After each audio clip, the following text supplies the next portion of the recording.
இன்றைக்கு எல்லா இடத்திலுமே ஊழல். ஒரே ஒரு உதாரணம், ஒரு பானை சோற்றுக்கு ஒரு சோறு பதம் என்று சொல்வார்கள்.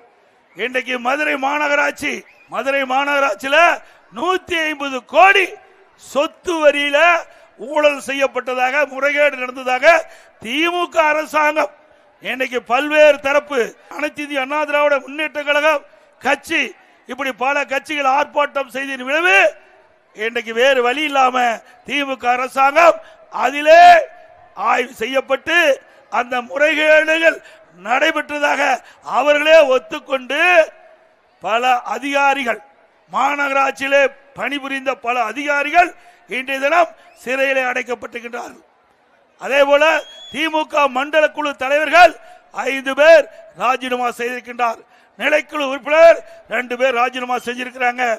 இன்றைய தினம் மதுரையினுடைய மாநகராட்சி மேயர், அவருடைய கணவர் கைது செய்யப்பட்டிருக்கின்றார். யாருடைய ஆட்சி? திமுக ஆட்சி. யார் ஊழல் செய்தது? திமுக.